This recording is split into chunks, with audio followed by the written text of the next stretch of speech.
Maraming salamat sa 5 taong pakikinig at pagsubaybay sa Kwentong Takip Silim. Happy 5th Anniversary! Kwentong Takip Silim!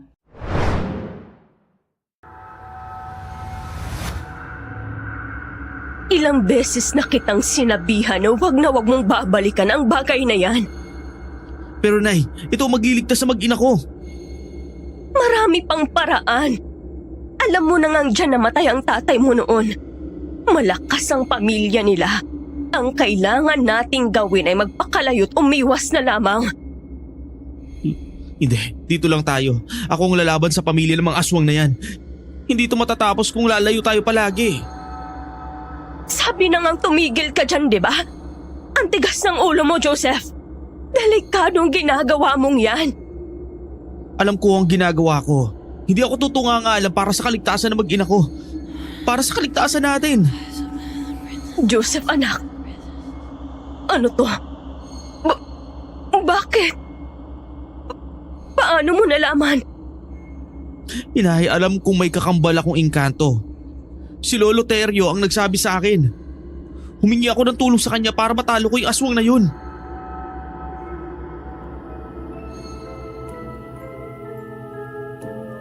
Magandang araw sa inyong lahat, lalong-lalo na sa iyo, Sir Jupiter.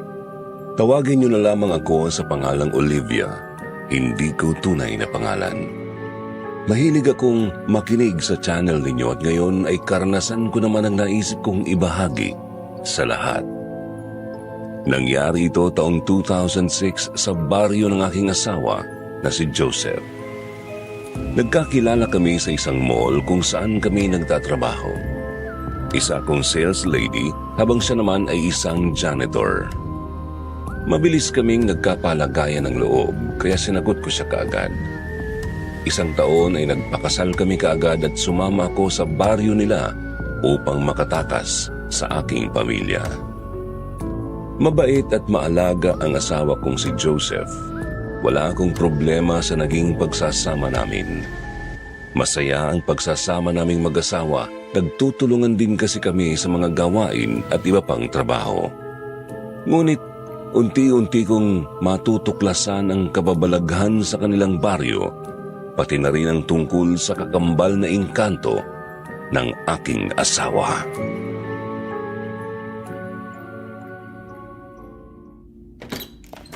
Nay, si Olivia nga po pala, asawa ko.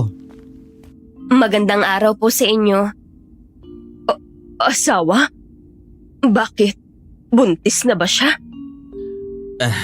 Nagpakasal po kami sa West. Pasensya na po at hindi na po kami nakapagsabi sa inyo. Anong pinagsasabi mo, Joseph? Ang buong akala ko ay nagtatrabaho ka lang sa Manila. Tapos uuwi ka rito sa atin na kasal ka na? Nay, hindi po namin gustong itago ang tungkol sa amin ni Olivia. Sadyang wala lang kami oras para sabihin sa inyo. Gaano na kayo katagal nitong anak ko? Mahigit 1 taon pa lang po. Diyos ko, kabago-bago nyo pa lang pala. Tapos nagpakasal na kayo? Anong akala nyo sa pagpapakasal? Madali lang? Hindi ka talaga nag-iisip, Joseph? Dapat pala sinabi muna natin sa nanay mo. Nakakahiya naman, mahal, kung dito pa ako titira sa inyo. Mahal, huwag ka namang problema, okay? Nabigla lang yung sinanay. Panigurado sa susunod na araw magiging okay na rin siya. Baka nga mamaya ayos na yun eh. Tara na, kumain na muna tayo para makapagpahinga ka rin pagkatapos. Nagtungo na kaming dalawa ni Joseph sa kusina para kumain. Hindi maalis sa isipan ko yung itsura ni Tita Magda. Kahit naman sino mabibigla kung ang anak mo ay uuwi ng may asawa na. Mahal, ang aliwalas dito sa inyo, no?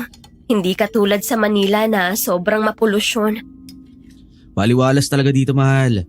Hayaan mo, ipapasyal kita para makita mo naman kung gaano kaganda dito sa lugar namin.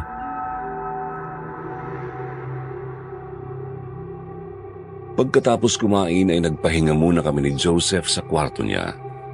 Hapon na nang magising ako. Nag-aagaw na ang liwanag at dilim nang sumilip ako sa bintana. Hindi ko na ginising pa si Joseph. Mukhang pagod din kasi siya noon dahil sa biyahe.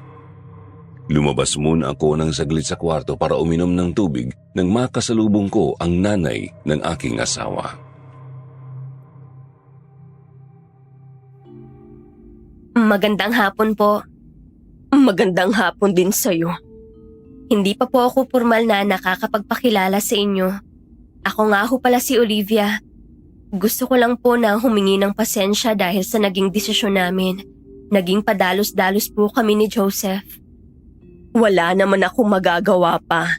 Ang akin lang sana, hindi kayo nagmadali sa ganyang bagay. Ay, tapos naman at nandito na rin. Ang payo ko lang ay lawakan niyo ang isip sa pagsasama ninyo. Maraming salamat po. Meron nga pala kaming pasalubong para sa inyo. Naku naman at nag-abala pa kayong dalawa. Mukhang nagkakatuwaan kayo dyan ah. Gising ka na pala, mahal. Hay naku, nagtatampo pa rin ako sa inyo. Hindi man lang ako naimbitahan sa kasal. Imbitado ka naman sa handaan namin. Tayo na lang mag-celebrate. Ikaw talaga na bata ka. Halika nga't pumarito ka sa tabi ko. Ikaw na lang ang nag-iisa kong kasama, anak. Kaya naman nalungkot ako nang malamang nagpakasal kayo. Bakit ba kasi nagpakasal kayo agad-agad? 1 taon pa lamang kayo bilang magnobyo at nobya. Gusto ko po kasing maalis si Olivia sa pamilya niyang mapang-abuso. Ayun ang naging solusyon namin para makalaya na siya. Kaya pasensya na po talaga at nagbadali kaming dalawa ng anak ninyo. Ganun ba? Nak, pasensya na rin at hindi pa maganda ang salubong ko sa inyo kanina ng anak ko. Halika kayo't ipakita nyo sa akin niyang pasalubong na binili nyo sa Manila. Nagkatinginan kaming dalawa ni Joseph. Tama nga siya. Magiging okay din agad si Tita Magda. Nasa kwarto po. Saglit lang at kukunin ko na muna. Ako na, mahal. Mag-usap na muna kayong dalawa ni nanay ha. Pumunta na si Joseph sa kwarto para kunin ang pasalubong namin kay Tita Magda. Pagbalik niya, napansin niyang hindi naman kami nag-uusap ng nanay niya. Ang tahimik niyo namang dalawa. Ito nga pala yung pasalubong namin ay. Pasensya na at yan lang yung nakayanan namin. Maraming salamat sa bestidang binili nyo sa akin. Tamang-tama. Kailangan ko ng preskong damit para naman preskong pakiramdam ko habang nagtitinda ng gulay. Naging maikli lang din ang pag-uusap namin. Inayos na muna ni Joseph ang mga gamit sa kwarto bago kami matulog. Pansin na pansin ko ang kakaibang katahimikan ng kanilang lugar. Iniisip ko rin ang pamilyang naiwan sa Manila. Mahal, okay ka lang? Parang lalim ng iniisip mo dyan ah. Iniisip ko lang yung pamilya ko sa Manila. Kumusta na kaya sila? Kumustahin mo na lang muna sila, mahal. Pero sa ngayon, isipin mo muna yung sarili mo. Ilang taon ka nang subsub sa pagtatrabaho eh. Salamat. Ay, bahala na talaga kung anong mangyari. Basta ako, masaya akong kasama kita. Lumabas na kayo riyan at handaan ang gabihan. Pumarito na kayo't baka lumamig pa ang pagkain. Itinigil muna namin ni Joseph ang ginagawa bago lumabas sa kwarto. Paglabas ay naamoy ko na kaagad ang mabangong pagkain na nagmumula sa kusina. Ang bango naman ng luto ni nanay. Ito talaga yung na-miss ko dito sa atin eh. Hay nako, nagbibiro ka pa dyan. Kumain na tayong 3. Maraming salamat po. Ano yun? Bakit may umaalulong na aso? Huwag mo nang pansinin yun, mahal. Ganyan talaga dito sa amin. Marami kasing hayop na pag-aalagala kapag ganitong oras eh. Ganun ba? Nagpatuloy kami sa pagkain. Masayang kwentuhan ang naganap habang nasa hapag kami. Pasado 8:00 na nang matulog kami at sa totoo lang ay maaga pa iyon para sa akin. Kakaiba ang katahimikan dito sa probinsya ng aking asawa. Nakatulala ako noon sa kisame. Ramdam ko ang malamig na simoy ng hangin na nagmumula sa labas. Wag! Teka, wag! Mahal! Mahal! Mahal! Gumising ka! Bakit may problema ba? Nagsasalita ka kasi. Para kang binabangungot. Naku, wala yung baka nananaginip lang at saka, bakit gising ka pa? Matulog ka na, maaga pa tayong gigising kinabukasan. Pinilit kong matulog sa tabi ni Joseph. Kinabukasan, matapos mag-almusal ay nagpasya kaming mamasyal sa kung saan-saan. Nakikita ko kay Joseph na natutuwa siyang nakabalik siya sa probinsya niya. Ipinakilala niya pa ang mga kaibigan niyang sina Madel at Hector. Naging mainit ang pagtanggap nila sa amin. Pagkatapos mamasyal ay dumiretso na kami ng uwi sa bahay. Mano ho, nakauwi na po kami. Kaawaan ka ng Diyos, iha.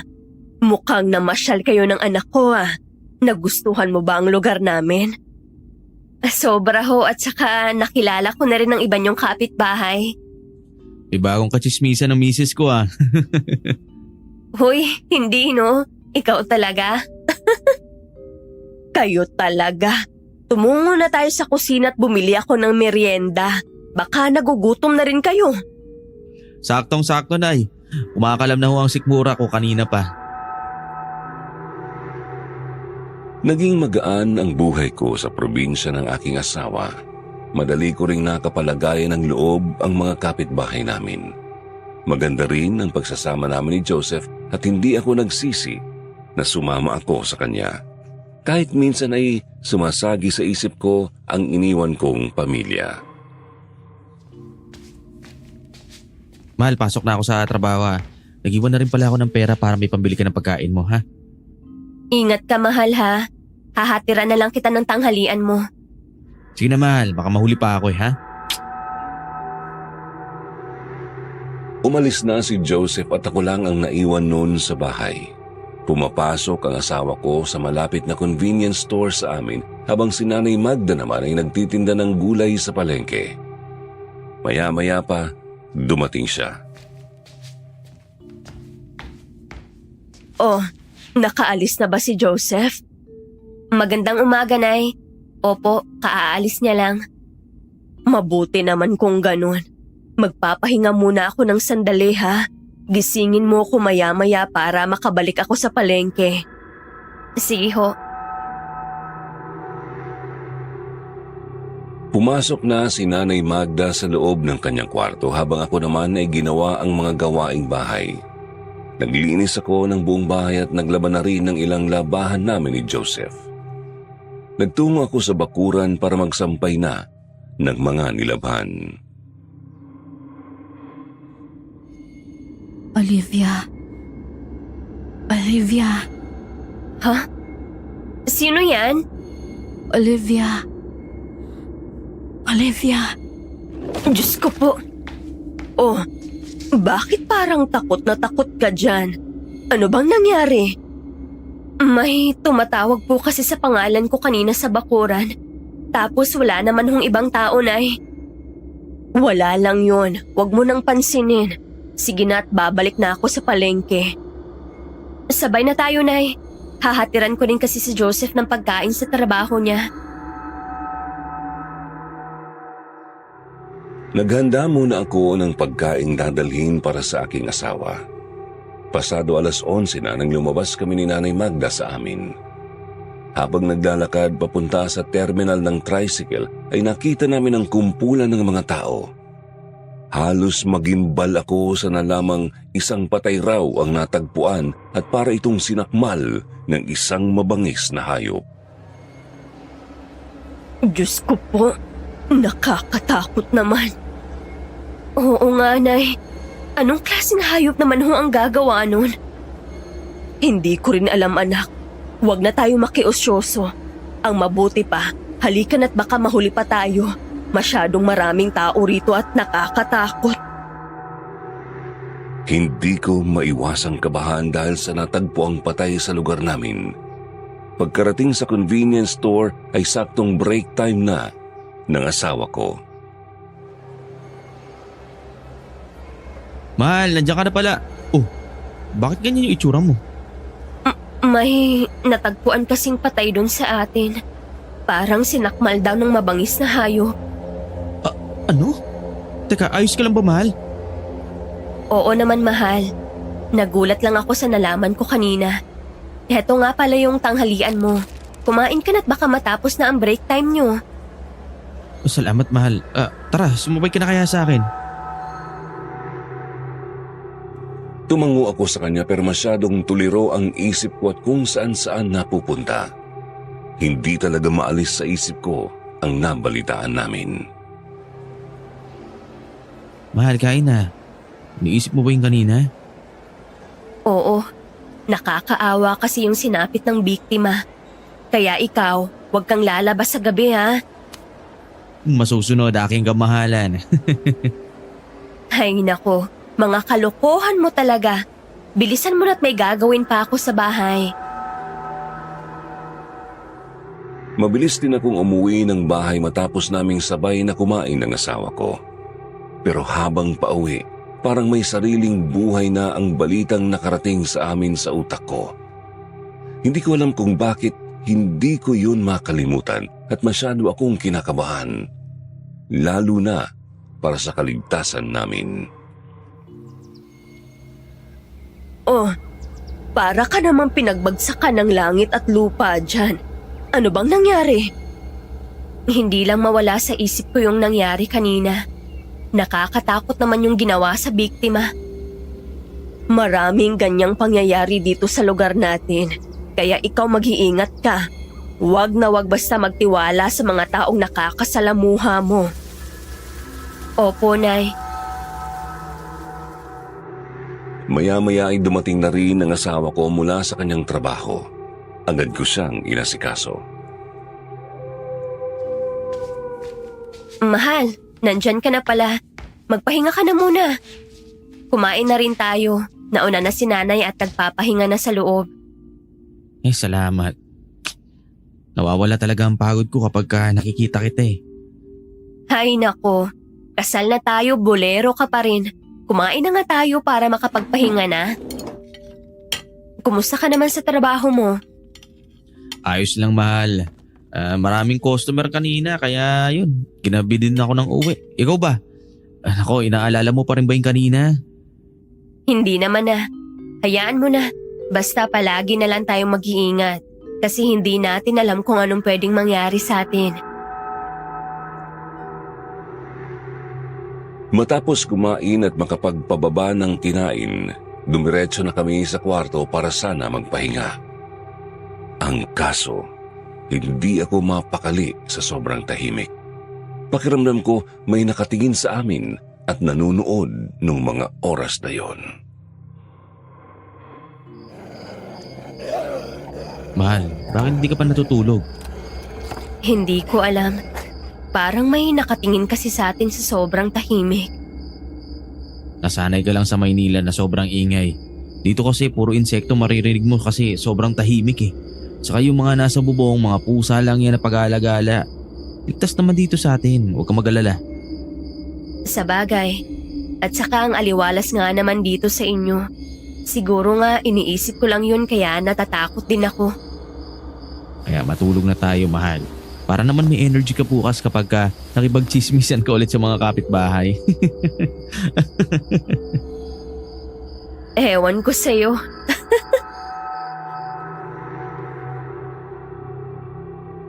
Isinantabi ko ang nararamdamang takot tuwing gabi. Wala rin naman kasing kakaibang nangyayari kaya hinayaan ko na lamang.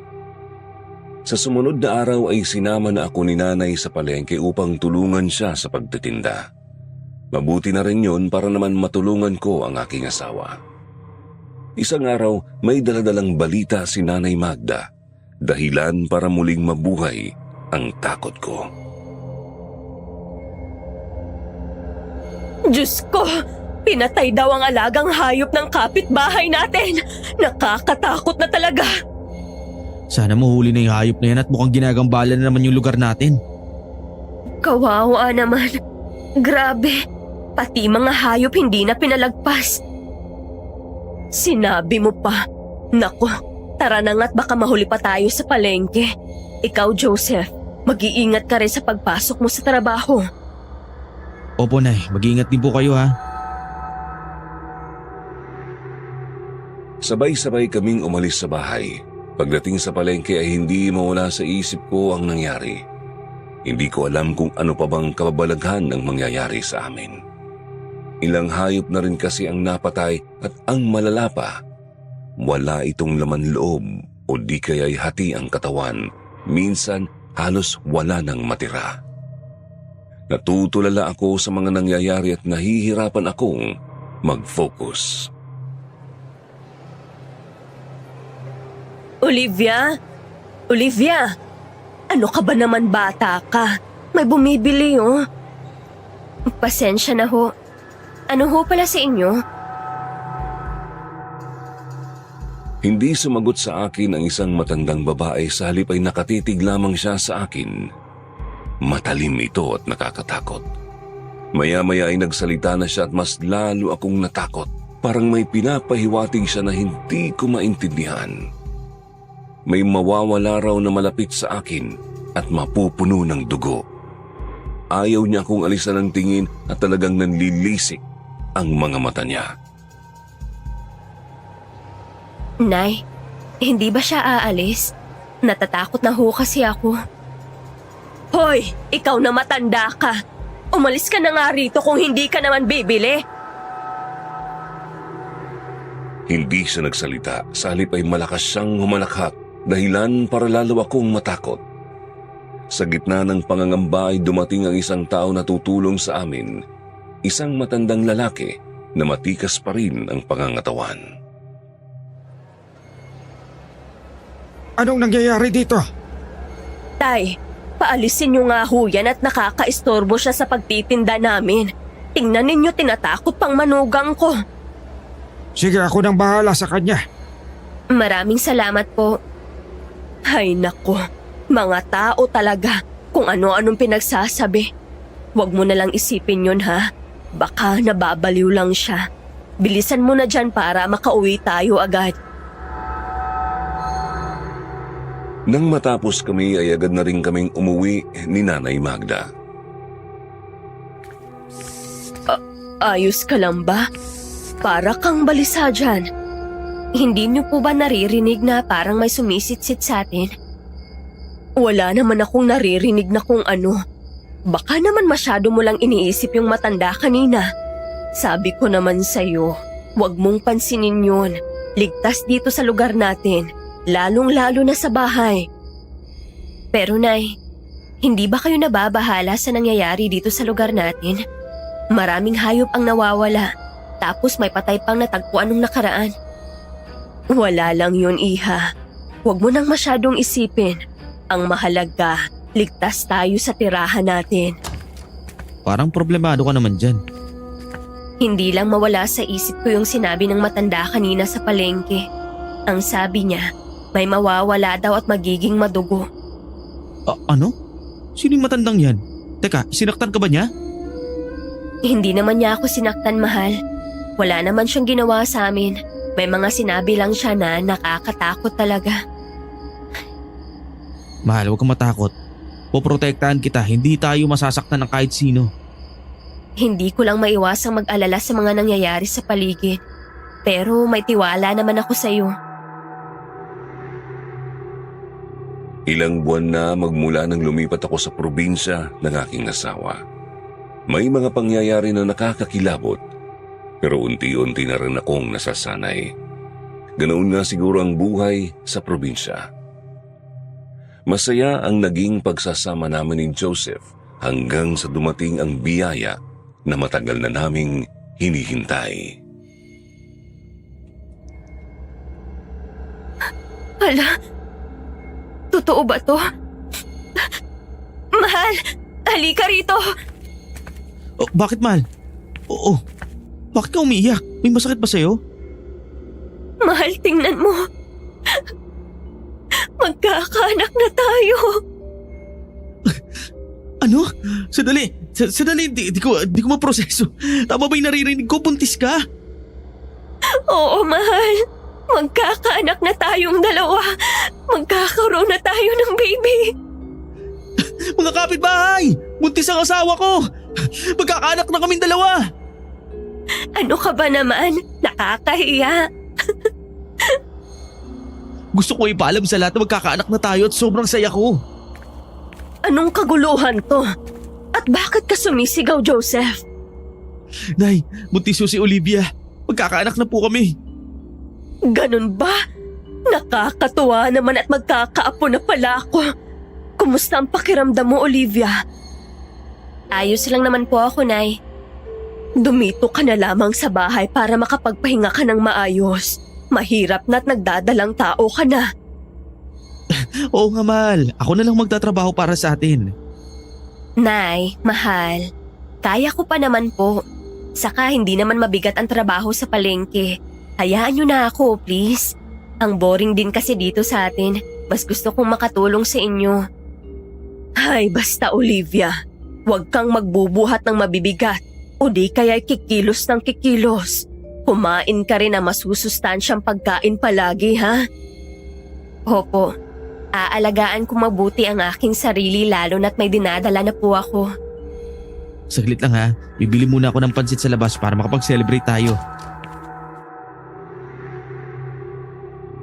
Lumabas saglit si Joseph para bumili ng simpleng handa para sa magandang balita. Nang makabalik siya, dala ang isang bilao ng pansit at inumin. Agad naming pinagsaluhan iyon ng may ngiti sa labi. Buntis na ang asawa mo, Joseph. Maglagay ka ng buntot ng pagi para sa kaligtasan ng mag-ina mo. Sige po, Nay. Bukas na bukas din pupunta ako kay Lolo Teryo. Sama ako. Tapos mahal, gusto ko na rin pala sanang magpa-check up bukas sa center para malaman ko kung ilang buwan na si baby. Tumango sa akin si Joseph. Ngiting-ngiti pa rin. Kinabukasan, maaga kaming gumising para magtungo na sa malapit na center. Mag-iingat kayo sa pagpunta sa center, ha? Gustong-gusto ko nang makita ang kalagayan ng una kong apo.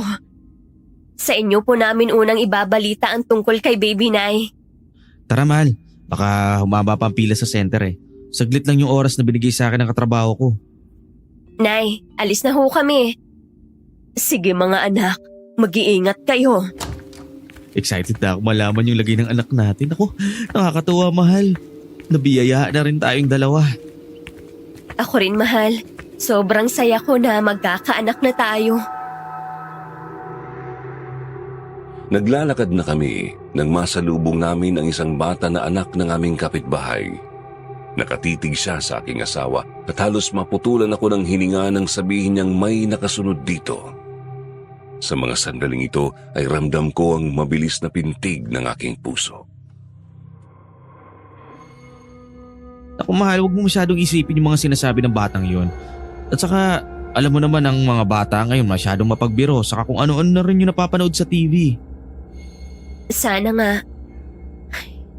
Ang dami kasing nangyayari dito sa atin. Huwag ka na mag-isip ng kung ano-ano dyan, mahal. Bawal sa'yo may stress. Baka ma-stress din yung baby natin. Nakangiting tumango na lamang ako sa kanya. Pagkarating sa center ay agad kaming pumila para sa check-up. Maayos ang lagay ng anak namin kaya tuwang-tuwa si Joseph sa nalaman. Lalong-lalo na ako. Mabuti naman at maayos siya. Excited na talaga akong makita at mawakan yung baby natin. Alam mo, ngayon, magpunta na muna tayo kay Lolo para mapakilala ko na yung maganda kong asawa. Loko-loko ka talaga. Naglakad na kami papunta sa bahay ng kanyang lolo sa itaas daw ng bundok kaya malayo-layong lakaran ang ginawa namin. Habang naglalakad ay biglang sumagi sa isip ko ang sinabi ng bata kanina. Hindi ko mawari kung ano ba ang nais niyang sabihin dahil sa totoo lang, napakaraming hiwaga na ang nararanasan ko sa baryo ng aking asawa. Oh, ikaw pala yan, Apo. Anong maitutulong ko sa iyo? Abay, pumasok muna kayo rito sa loob para mapaghandaan ko kayo ng pagkain. Magandang araw, Lo. Ito nga pala si Olivia, asawa ko. Magandang araw ho sa inyo. Ay, ikaw pala yan, Iha. Magandang araw din sa iyo. Magkakilala kayo? Mahal, siya pala ang lolo mo. Siya yung tumulong sa amin ni Nanay Magda na paalisin yung matanda doon sa palengke. Hindi ko na nakwento pa sa'yo dahil nawala na rin sa isipan ko. Ganun ba? Sandali lang mga apo at kukuha lang ako ng makakain, ha? Mahal, ang galing. Siya pala ang lolo mo. Oo, mahal. Hindi lang siya masyadong nagagawi sa bahay dahil baka abala siya eh. Ano bang kailangan ninyo at nagawi kayo rito? Buntis po kasi ang asawa ko. At alam nyo naman ho na may kumakalat dito sa atin. Hihingi lang po sana ako ng pangontra, buntot pagi. O sige, sandali lang. Umalis si Lolo Terio para kunin ang buntot ng pagi. Pagbalik ay agad niyang inabot ito sa amin. Hindi na muna kami umuwi kaagad ni Joseph dahil nagkwentuhan muna sila ni Lolo Terio. Hindi ko nalaman na isa pala siyang albularyo. Isang magaling na albularyo. Hapon na nang makauwi kaming dalawa ni Joseph. Mabuti naman at nakauwi na kayo. Diyos ko, may natagpo ang patay na naman doon sa kakahuyan. Nakakatakot na talaga. Kaya kayo, huwag na huwag kayong lalabas sa gabi ha. Ikaw Joseph, huwag na huwag ka na makipag-inuman sa mga kaibigan mo pagsapit ng gabi. Opo, Nay. Hindi na ako lalabas sa gabi dahil kailangan kong bantayan ang asawa ko. Nakakatakot naman, mahal. Diyos ko, hanggang kailan ba yan? Hindi pa rin ba nahuhuli ang sospek? Iha, hindi simpleng tao lang ang gumagawa nun. Alam mo ba ang aswang? Aswang? Hindi po kami naniniwala ng pamilya ko sa ganon. Magmula ngayon maniwala ka na sa mga aswang, Iha. Nakakatakot naman po. Huwag kang mag-alala, mahal ha. Hindi ko hahayaan na may mangyari sa inyo ng anak natin. O siya, nakakuha na ba kayo ng buntot ng pagi? Opo, Nay. Kaya ngayon lang din kami nakauwi dahil nagkwentuhan pa kami ni Lolo Terio. Mabuti naman kung ganun. Hali kayo sa kusina para makakain na tayo. Maaga nila akong pinagpahinga dahil kailangan daw ng mga buntis na may sapat na tulog. Dahil gusto kong maging malusog ang anak ko, sinunod ko ang bilin nila. Maaga akong nakatulog hanggang sa maalimpungatan ako dahil ginigising ako ni Joseph. Olivia. Mahal? Bakit? Ganun na lamang ang pagtataka ko nang makita ko si Joseph na mahimbing na natutulog sa tabi ko. Ha? Sino yung tumawag sa akin kung tulog ang asawa ko? Diyos ko po. Napasign of the cross na lamang ako sa nangyaring yun. May tumawag sa akin gamit ang boses ng aking asawa. Gustuhin ko man siyang gisingin pero alam kong pagod din siya. Kinabukasan, maaga kaming gumising. Panibagong araw na naman para sa amin. Hindi ko na sinabi pa sa kanila ang nangyari kagabi dahil baka matakot din sila, kagaya ko. Nasa palengke ako noon, tumutulong sa pagtitinda ng gulay. Magandang araw ho. Bili na kayo. Murang-mura lang ang gulay at sariwa pa. Nako, ang daming bumibili sa atin. Mukhang may dalang lucky charm ang apo ko ha. Mukhang nga po. O suki, bili na. Murang-mura ang gulay. Isang ginang ang lumapit at bumili. Nakangiti siya sa akin ng matamis.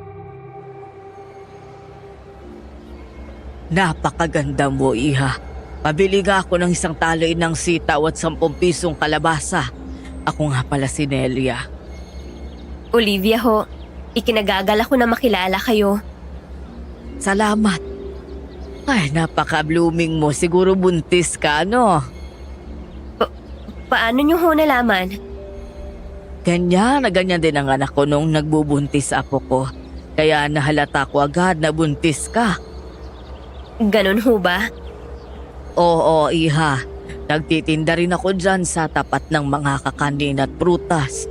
Baka sakaling magustuhan mong bumili. Sige ho, kapag may oras, dadaan ako sa inyo. Umalis na ang matandang babae. Nagpatuloy kami sa pagtitinda ni Nanay Magda.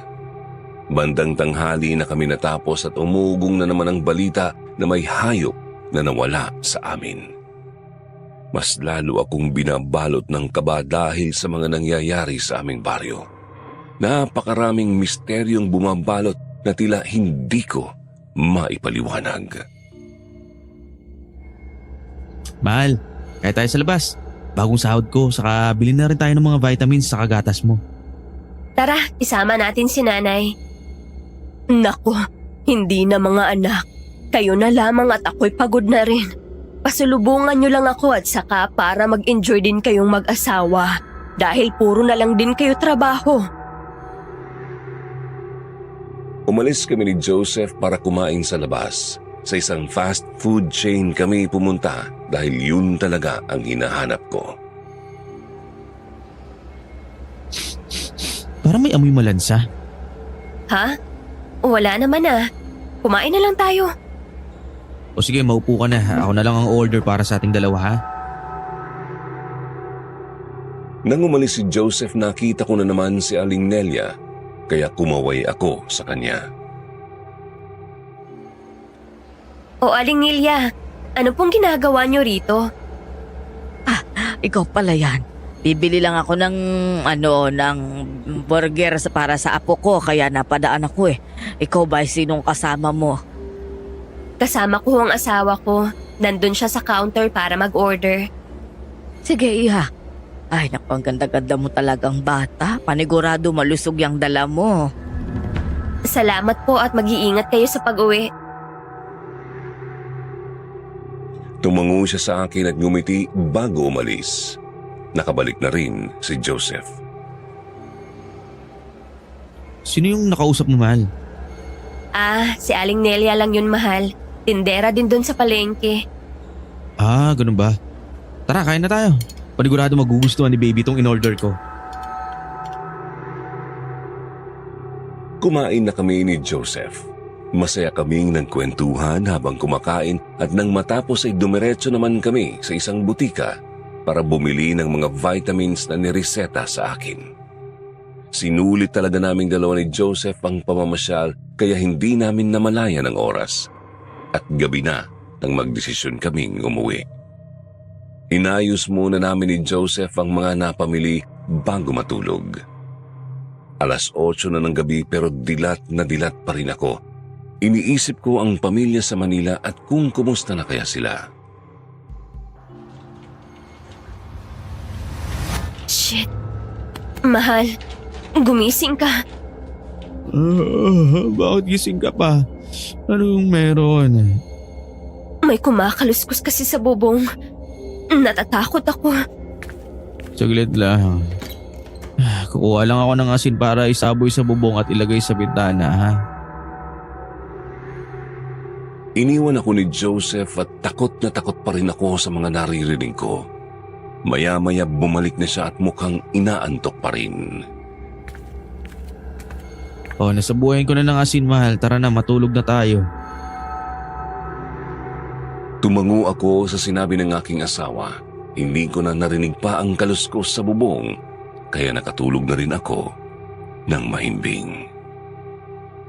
Kinabukasan, maaga kaming nagtungo ni Nanay Magda sa palengke. Marami rin kaming customer kaya halos hindi kami magkanda-ugaga sa ginagawa ng muling lumapit sa amin ang matandang babae na nanakot sa akin noon at muli siyang nagbigay ng babala sa amin.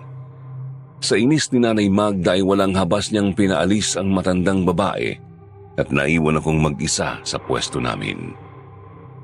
Pag-uwi, kinuwento ni Nanay kay Joseph ang nangyari sa palengke.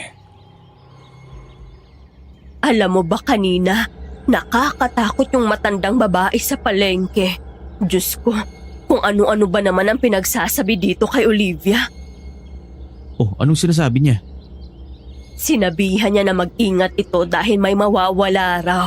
Kaya pinaalis ko talaga siya sa pwesto natin. Ayoko namang ma-stress itong manugang at apo ko. Pag-alagala raw ang aswang dito sa atin kaya may binubuo silang grupo para matugis yun. Sana lang talaga mahuli na nila para hindi na masyado makagambala dito sa lugar natin. Kaya ikaw, Olivia, mag-iingat ka. Mabango ang amoy mo sa mga lahi nila. Opo, Nay.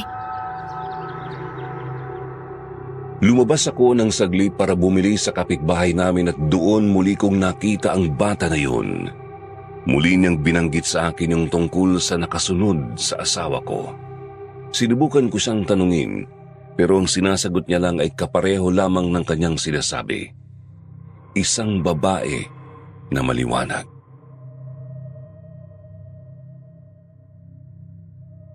Isang gabi nakita ko ang asawa ko sa bakuran na nagsisibak ng mga kahoy. Mahal? Oh, bakit? Gabi na at baka mahamugan ka pa. Teka, saglit lang tatapusin ko lang tong ginagawa ko. Wala ka bang kakaibang nararamdaman? Wala naman, bakit mo naman naitanong yan? Nabanggit na naman kasi sa akin nung anak ng kapitbahay na may nakasunod daw sa iyong babae. Madaldal lang talaga yung batang yun. Wala naman akong nararamdaman na kakaiba, mahal. Aray! Diyos ko, ang laki ng sugat mo, mahal. Hindi ka kasi nag-iingat. Sa akin ka kasi nakatingin imbis na sa ginagawa mo. Nataga mo tuloy ang sarili mo. Saglit lang, kukuha ako ng bulak sa loob. Dito ka lang, mahal. Tingnan mo, nawawala yung sugat ko. Nanlaki ang mata ko sa nasaksihan. Totoo ngang kusang naghilom ang sugat niya sa kamay na sobra naming ipinagtaka. Paano nangyari yan, mahal ko? Paanong naghilom ang sugat mo nang wala ka namang ginagawa? Nagkibit lang siya ng balikat sa akin, para bang hindi yun ang unang beses na nangyari sa kanya yon. Kaya mas lalo akong nagtaka. Pumasok na tayo, mahal. Huwag ka na mag-alala sa sugat ko. Mabilis lang din naman itong gumagaling eh. Nako, ayan na naman ang alulong ng mga aso. Pumasok na kayong mag-asawa rito. Magsara na tayo para makatulog na rin ng maaga. Parang may nakatayo sa harapan ng bakuran. Wala naman, anak. Baka naman kapitbahay lang natin na napadaan. Pumasok kami ni Joseph sa loob nang biglang may malakas na kalabog mula sa bubong ng bahay. Diyos ko, kayo na pong bahala sa amin. Napatingin ako kay Joseph nang bigla siyang magsalita, pero gamit ang isang hindi pamilyar na boses. Agad akong natakot, kaya naman ginising ko siya. Gumising ka, Joseph.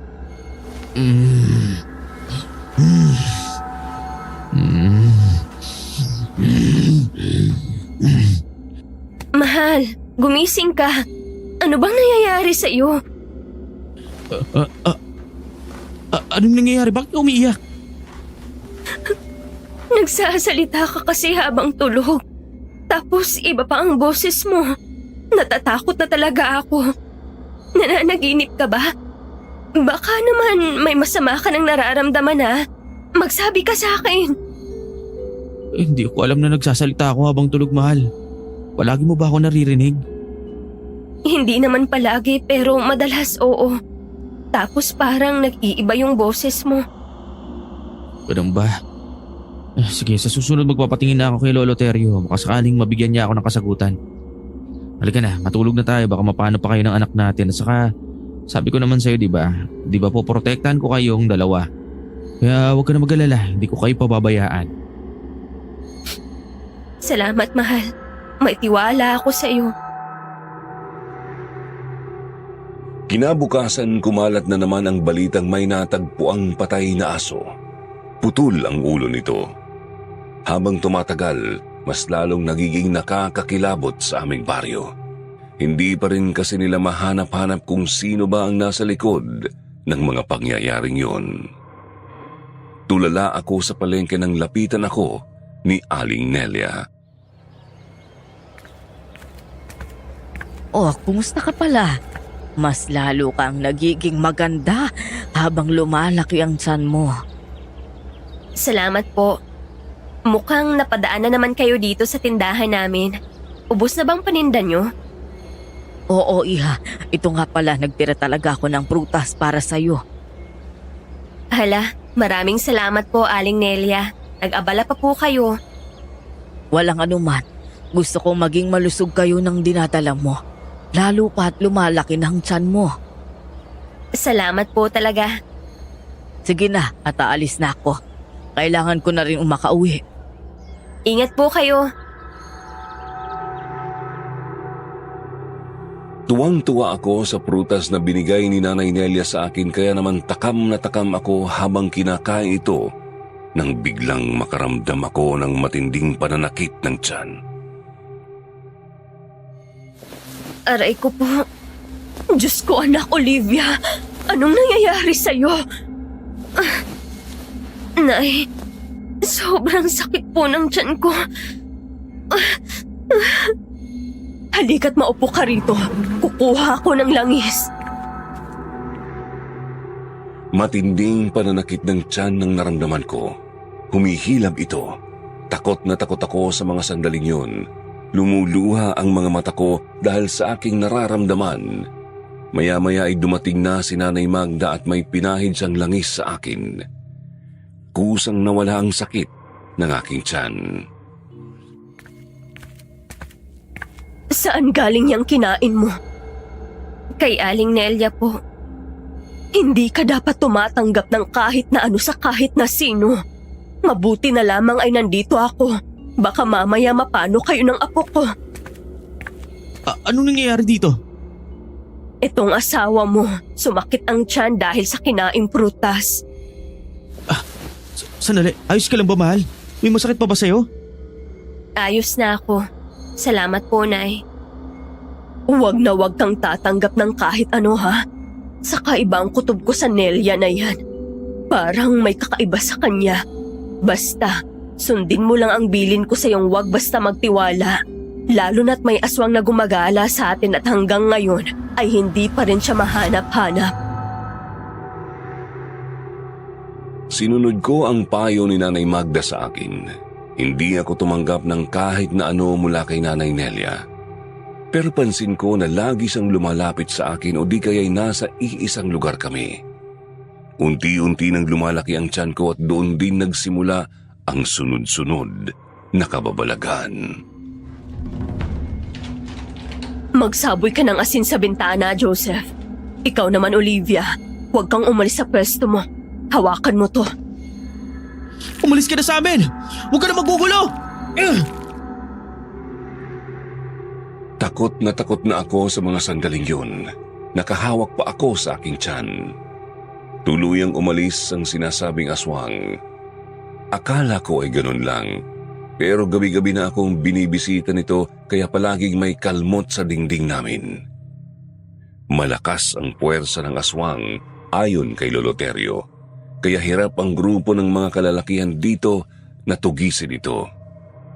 Dahil din sa nangyayari ay napilitan ang asawa ko na bumalik sa pag-aalbularyo kahit ayaw niya na sana. Hindi mo kailangan balikan ang pag-aalbularyo.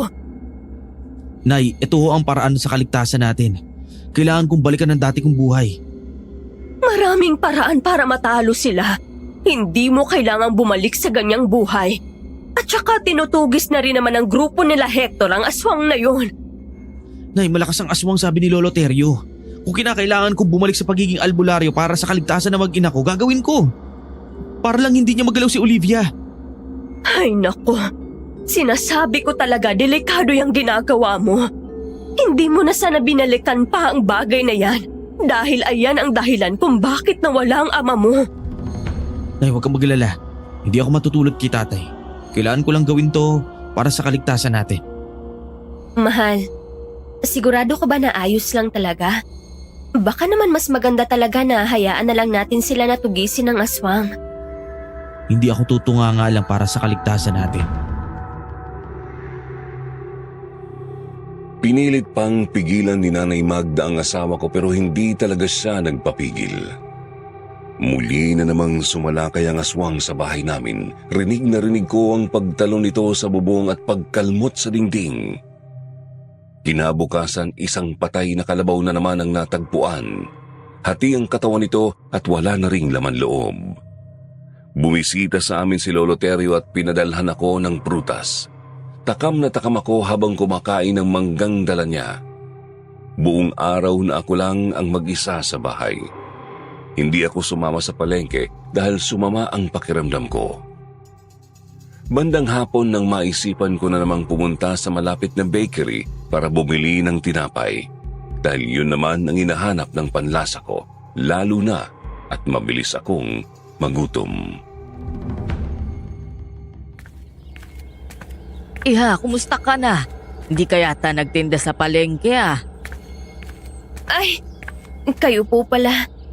Sumama po kasi ang pakiramdam ko eh. Anong ginagawa niyo rito? Bibili sana akong tinapay tapos nakasalubong kita.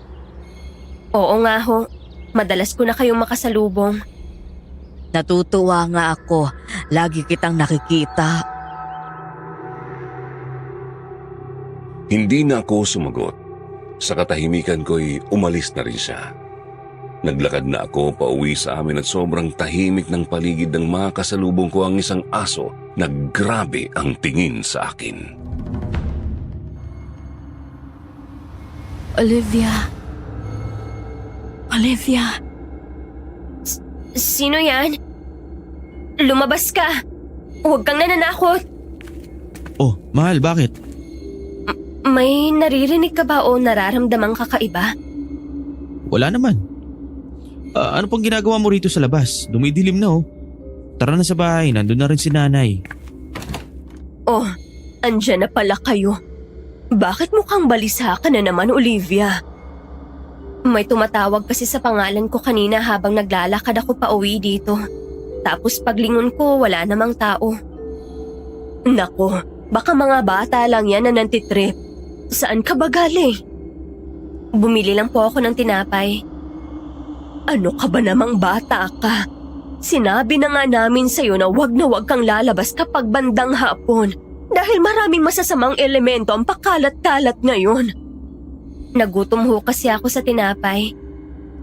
Sa susunod, Iha, magsasabi ka kung nagugutom ka o may gusto kang kainin para ako na ang bibili. Sige po, pasensya na talaga. Hindi na mauulit. Maya-maya ay nag-asikaso na kami para sa aming hapunan. Hindi mawala sa isip ko yung boses na tumawag sa akin. Parang narinig ko na kung saan yon. Hindi ko na matandaan sa dami ng nangyayari sa amin. Lumabas si Joseph at may ginagawa sa bakuran. Mahal, hindi ka pa ba tapos dyan? Masyado na ang gabi. Magpahinga na kaya tayo at may pasok ka pa bukas. Mahal, mauna ka na munang pumasok. Papasok na rin ako maya-maya. Tatapusin ko lang itong ginagawa ko. Pumasok ka kaagad ha? Tumango si Joseph sa akin at ako naman ay pumasok sa loob. Hindi ako natulog kaagad. Sa halip ay hinintay ko na matapos siya.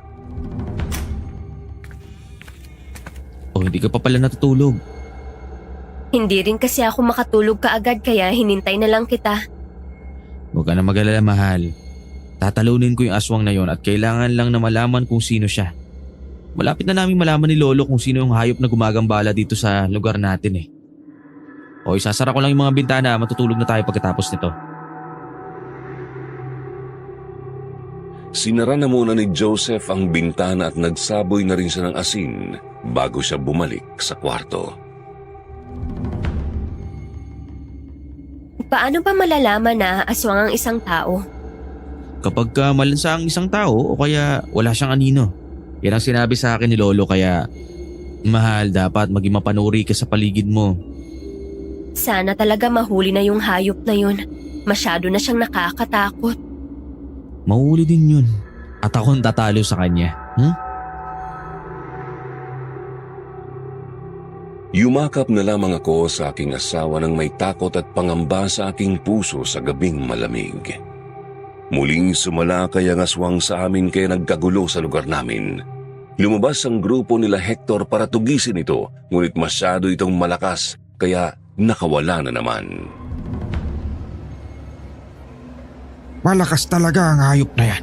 Napakarami na niyang napatay na hayop dito sa atin at ngayon naman, mukhang target naman niya ang pamilya ni Joseph. Sa susunod, sasama ako sa pagtugis ng aswang na yan. Kailangan ko kumilos para sa kapakanan ng mag-ina ko, no? Mas malakas ang puwersa ng aswang. Lahat kami sa aming baryo ay mas lalong nangangamba para sa kaligtasan ng bawat isa. Nilabanan ko ang nararamdamang takot. Kailangan kong maging matapang para sa aking pamilya. Ngunit isang araw ay nasaksihan ko ang hindi inaasahan. Si Ate Nelia, walang anino at amoy malansa. Hindi ko napapansin ang amoy niya noong mga nakaraang araw, pero sobrang lakas ngayon.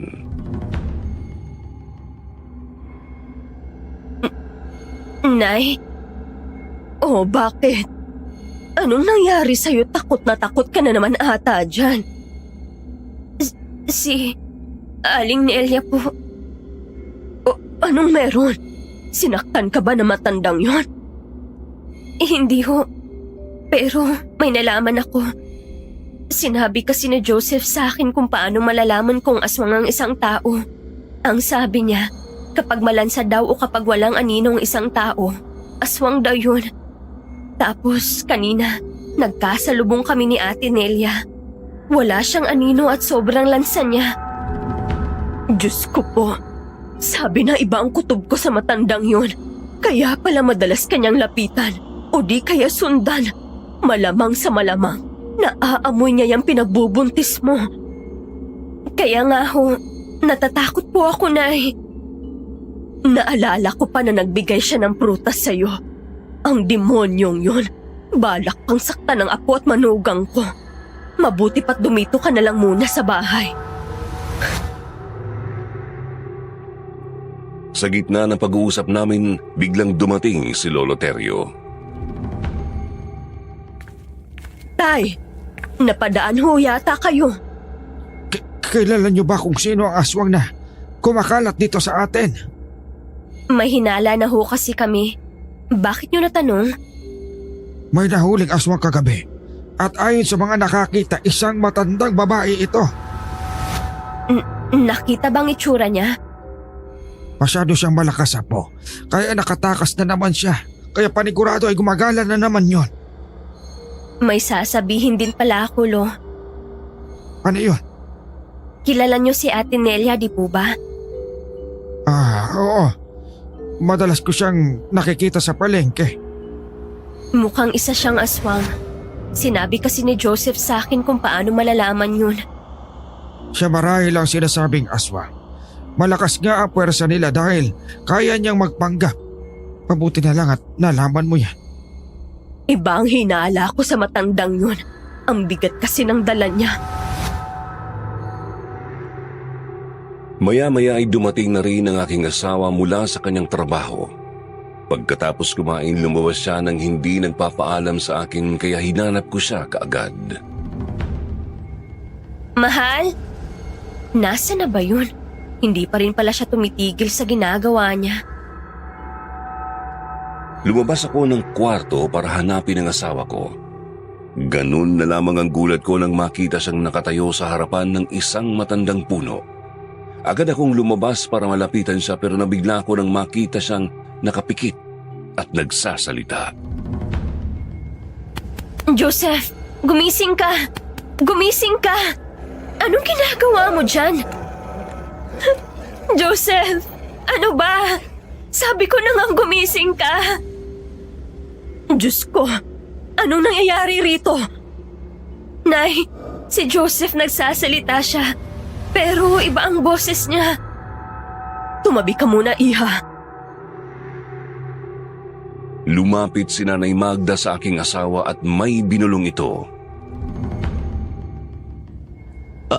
Ano nangyayari? Bakit nandito tayo sa bakuran? Nay, bakit ano nangyayari? Pumasok na tayo sa loob. Ayos ka lang ba? Wala ka bang nararamdaman na kakaiba o naaalala man lang? Wala akong maalala. Nagulat na nga lang ako, nandun ako sa harapan ng puno eh. Ang akala ko nga, mahimbing ang tulog ko. Teka, natakot ka ba? Oo. Pero mas lamang ang pag-aalala ko sa'yo. Diyos ko. Mahal, nandyan na naman siya. Huwag ka matakot. Hindi ka malalapitan ng hayop na yan. Lumabas si Nanay Magda, dala ang buntot ng pagi at inabot niya ito kay Joseph. Patuloy sa paglipad ang aswang sa bubungan namin at panay siya sa pagkalmot sa dingding. Dinig na dinig ang pag-alulong ng mga aso. Masyado siyang malakas kung kaya't parang walang talab ang asin at bawang. Hayop ka, papatayin kita! Kitang-kita ko ang mukha ni Ate Nelia. Pulang-pula ang kanyang mga mata. Para siyang gutom na gutom habang nakatingin sa akin. Nanginginig ang mga laman ko sa nasaksihan.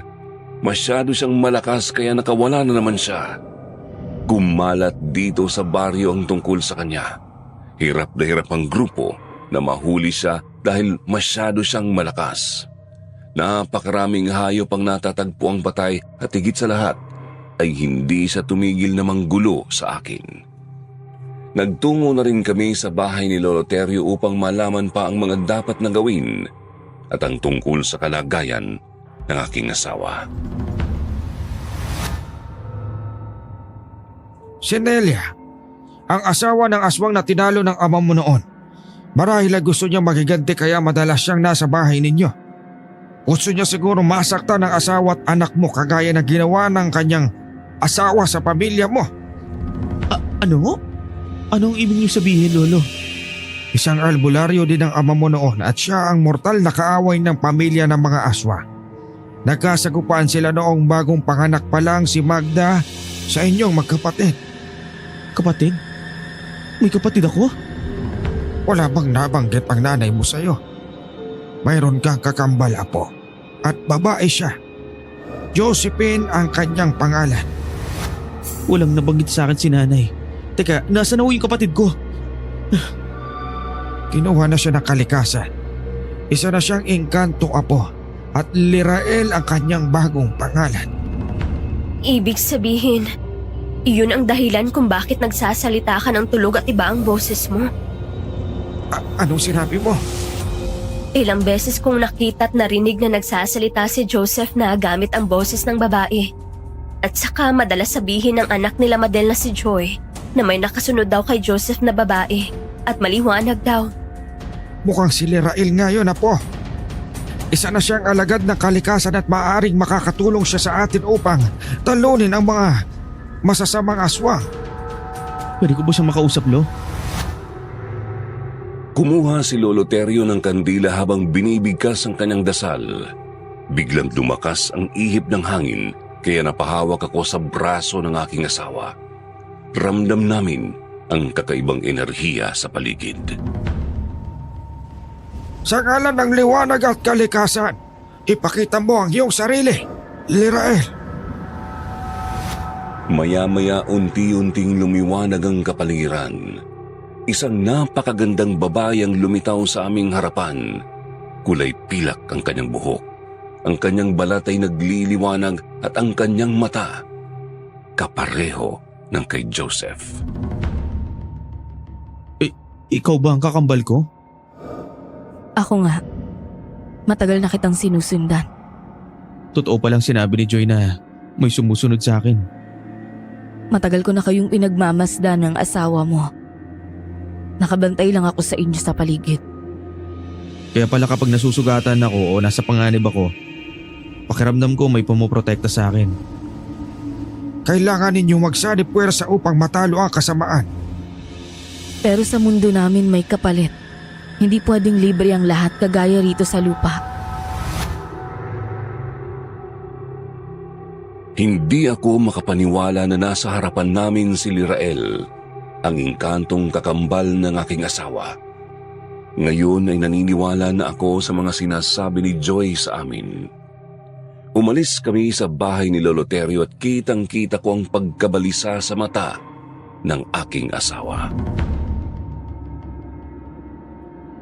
Mahal, okay ka lang ba? Oo naman. Hindi lang ako makapaniwala na may kakambal pala ako. At isa pa siyang engkanto. Kaya pala madalas siyang banggitin ni Joy. Totoo pala siya. Mas lalong naging malakas ang puwersa ni Aling Nelia. Parang walang humpay ang panganib na dala niya sa baryo, lalong-lalo na sa pamilya namin. Kaya mas lalong inaral ng aking asawang tungkol sa pag-albularyo hanggang sa matutunan niya na ang pagtawag sa kanyang kakambal na si Lirael. Sinubukan ng aking asawa na tawagin si Lirael pero hindi ito lumabas kaagad. Sa halip ay nabasag ang mga plato namin. Ilang beses na kitang sinabihan na wag mong babalikan ang bagay na yan. Pero Nay, ito ang magliligtas sa mag-ina ko. Ang magliligtas sa atin. Marami pang paraan. Alam mo na ngang dyan namatay ang tatay mo noon. Malakas ang pamilya nila. Ang kailangan nating gawin ay magpakalayo't umiwas na lamang. Hindi, dito lang tayo. Ako ang lalaban sa pamilya ng mga aswang na yan. Hindi ito matatapos kung lalayo tayo palagi. Sinabi na ngang tumigil ka dyan, di ba? Ang tigas ng ulo mo, Joseph. Delikado ang ginagawa mong yan. Alam ko na ho ang ginagawa ko. Hindi ako tutunga nga para sa kaligtasan ng mag-ina ko, para sa kaligtasan natin. Joseph, anak. Ano to? Bakit? Paano mo nalaman? Inay, alam kong may kakambal akong engkanto at si Lolo Teryo ang nagsabi sa akin. Humingi ako ng tulong sa kanya para matalo ko yung mga aswang na yun. Anong kailangan mo? Diyos ko po. Hindi ito totoo. Kailangan ko ang tulong mo. Lumalakas na ang pwersa ng mga aswang. Unti-unti niyang winawasak ang katahimikan ng baryo. May kapalit ang bawat paglaban. Sa mundo namin hindi basta-basta ang ibinibigay ang tulong namin ng libre. Kung ano man ang kapalit nun, handa akong harapin. Magiligtas lang ang lahat, lalong-lalo ng mag-ina ko. Joseph, pag-isipan mong mabuti ang desisyon mo. Hindi na siya ang kakambal mo. Isa na siyang alagad ng kalikasan. Tawagin mo ko. Kung talagang buo na ang desisyon mo, handa akong tulungan ka upang sugpuin ang puwersa ng kasamaan. Pero tandaan mo ang sinabi ko sa'yo, na may kapalit ang lahat. Umalis na si Lirael kasabay ng malamig na simoy ng hangin. Hindi man siya nagtagal pero ramdam pa rin namin ang kakaiba niyang presensya na mahiwaga. Tumingin ako sa aking asawa na malalim ang iniisip. Lumipas ang 1 linggo, gabi-gabi kaming ginagambala ni Aling Nelia. Sa pagkakataong yun, mas mabangis at mas mapanganib. Isang bangkay ang natagpuan na puno ng sakmal at sugat ang katawan. Ang biktima ay ang isa sa kasama sa pagtugis kay Nelia. Hindi matatapos ang kasamaan yan kung hindi ako kikilos. Kailangan ko ang kakambal ko. Kailangan ko ng tulong ni Lirael. Handa akong tumulong para matugis yung aswang na yan. Mamayang gabi, muli siyang tutugis ng mga tao. May sugat naman na siya sa kanyang bandang bewang. Paniguradong mahina na rin yun mamayang gabi. Sasama ako mamayang gabi. May gagawin lang ako. Pwede niyo ba ako mahintay? Oo naman. Kung makakatulong yan sa kanila, Apo, huwag kang mag-alala. Tutulong din ako sa abot ng aking makakaya. Kitang-kita ko ang galit sa mga mata ng aking asawa. Tumingin siya sa akin. Puno ng pagmamahal ang mga mata na para bang handa akong protektahan sa lahat ng panganib. Mahal, tatapusin ko tong laban na to para maging ligtas na tayong lahat. Lalong-lalo na kayong dalawa ng anak natin. Kahit anong mangyari, lagi mong tatandaan na mahal kita. Pero sabi ni Lirael, may kapalit ang lahat. Natatakot ako. Kung meron man, handa akong harapin yon para sa kaligtasan ng lahat. Hindi mo ako iiwan, di ba? Hindi kita iiwan. Lalabanan ko lang sila. Pero kung may masamang mangyari, itatak mo sa isip mo na nandito ako palagi, ha? Huwag kang magsalita ng ganyan, mahal ko. Mahal na mahal ko kayo ng anak natin. Lutang ang aking isipan. Hindi ako makapaniwala sa mga nangyayari sa buhay ko. Napahawak ako sa lumalaking tiyan. Nangangamba pero puno ng pag-asa. Ang mundong tahimik noon ay biglang napuno ng kababalaghan. Hindi ako makapaniwala na magkikita pa ng landas ang mga anak ko. Ako rin ho. Si Lirael pala yung madalas na tumatawag sa akin. Napatingin ako sa isang puno at naalala ko bigla si Lirael. Hindi mawala sa isipan ko ang itsura niya. Bigla ko ring naalala ang sinabi ng matandang babae sa akin na may mawawala at magiging madugo ang lahat. Maghahanda ako para kalabanin ang aswang na yun. Sigurado ka na ba, mahal? Buo na ang loob ko at saka may kasama naman ako eh. Nandiyan naman si Lirael at saka si Lolo Terio para gabayan ako eh. Mag-isip ka ng mabuti, anak. Huwag kang padalos-dalos at delikado yung ginagawa mo. Wala nang oras, Nay. Kailangan nang matapos yung kasamaan niya.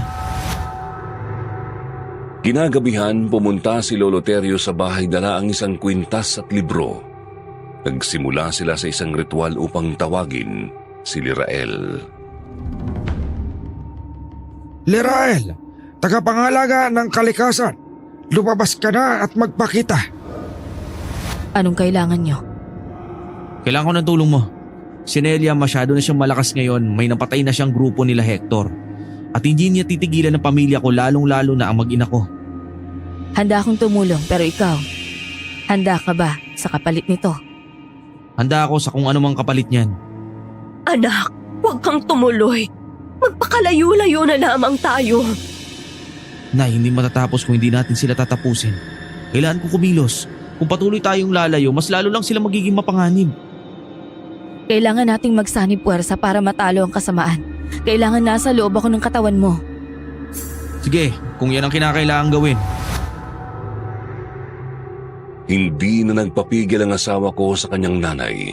Tinuloy na nila ang ritual upang mag-isang katawan si Joseph at Lirael. Kitang-kita ko na parabang umiikot ang paligid dahil sa nangyari. Ayan, tuluyan ang naging isa ang katawan nilang dalawa. Maganda na tayo. Paparating na siya at kailangan na natin siyang harapin. Nasa iisang katawan na noon si Joseph at Lirael. Kabilugan ng buwan at alam naming darating si Nelia upang sugurin kami. Naghanda kaming lahat upang harapin siya. Sumama ka sa amin. Hindi sasamang mag-ina ko. Dito lang sila. Ako ang haharap. Hindi siya magpapakita sa atin. Si Olivia at ang bata sa sinapupunan niya ang tunay na pakay. Huwag kang mag-alala, may proteksyon sila mula sa akin, mula sa kalikasan. Sumama ako upang harapin si Nelia. Puno man ng pangamba pero nagtiwala pa rin ako dahil sa proteksyon na binigay ni Lirael sa akin at sa anak namin. Sa isang malawak na lupain kami pumunta upang harapin si Nelia at ang puwersa ng kasamaan. Parating na siya at maganda na tayong lahat. Nilabas nila ang sibat at mga pana upang targetin si Nelia, ngunit masyado talaga itong malakas. Pulang-pula ang kanyang mata. Sinubukan niyang sugurin ako pero hindi siya nakalapit sa akin dahil sa proteksyong nilagay sa akin ni Lirael. Akong harapin mo! Huwag kang mag-ina ko! Isa kang hangal! Kahit may engkanto pa sa katawan mo, hindi niyo ako matatalo. Kayo na, sugurin siya!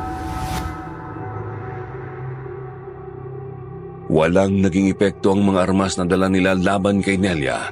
Lahat ay natumba, pero si Joseph nanatiling nakatayo. Tiningnan ko siya at sa mga oras na ito ay aura ni Lirael ang aking nakikita. Maliwanag puno ng katapangan. Unti-unting humakbang ang asawa ko hawak ang isang sibat. Hindi mo ako mapipigilan! Mahal, huwag kang lumapit, baka mapahamak ka. Hindi nagpapigil sa akin ang asawa ko. Kitang-kita ko kung paano sila naglaban ni Nelia. Parehong malakas ang puwersa ng bawat isa sa kanila. Mas lumakas ang ihip ng hangin at ang alulong ng mga aso. Hindi maaari! Hindi niyo ako matatalo! Panahon na para matapos ang kasamaan mo, ang kasamaan ng lahi ninyo. Kitang-kita ng mga mata ko kung paano nilabanan ni Joseph si Nelia sa tulong ni Lirael, Sir Jupiter. Nanginginig ho ako nung mga oras na yon. Joseph, tama na, mahal. Tama na! Dapat nang matapos ang kasamaan mo, sa ngalan ng kalikasan, ikaw at ang buong mong lahi ay mawawala na.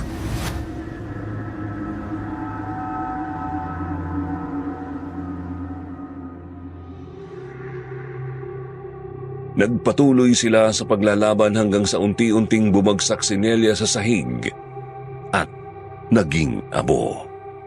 Ngunit kasabay ng kanyang pagkatalo ay ang pagbagsak din ng asawa ko sa lupa. Joseph, gumising ka! Gumising ka! Hindi na siya humihinga, Olivia. Wala na si Joseph. Hindi maaari! Buhay siya! Buhay ang asawa ko! Gumising ka, mahal!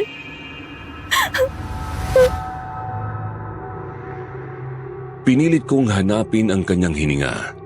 Ang tibok ng kanyang puso, wala na. Ito ba ang sinasabing kapalit ni Lirael? Kinuha niya ang buhay ng asawa ko. Ligtas kami. Pero wala na ang lalaking minahal ko. Kagaya ng kanyang ama, sinakripisyo niya rin ang kanyang buhay upang iligtas ang lahat. Matinding pagdadalamhati ang hinarap ko noon. Hindi ko matanggap ang lahat ng nangyari, lalo na sa asawa ko. Kung alam ko lang po na ganoon ang mangyayari, sana pala hindi na lang kami umuwi sa probinsya nila. Pero nagpapasalamat ako sa asawa ko dahil sa walang hanggan niyang pagmamahal na nabubuhay para sa akin. Sa ngayon, Sir Jupiter, malaki na ang anak namin ni Joseph. Habang buhay kong babaunin ang alaala ng lalaking minahal ko at nagsakripisyo ng buhay para sa aming mag-ina niya. Joseph, mahal ko kung nasaan ka man. Sana masaya ka na dyan. Huwag kang mag-alala at hindi ko pinapabayaan ang anak natin. Baon-baon ko pa rin ang pagmamahal mo. Hanggang ngayon. At yun ang nagsisilbing lakas ko para magpatuloy sa buhay. Mahal na mahal kita, aking Joseph. Hanggang dito na lang po ang aking kwento. Muli, ako po si Olivia at maraming salamat sa pakikinig. Kung sakali pong mapili ang aking kwento, magagalit po ba kayo sa hininging kapalit ni Lirael o magpapasalamat dahil natalo ang aswang? Magbabasa po ako ng kasagutan sa comment section. Marami pong salamat.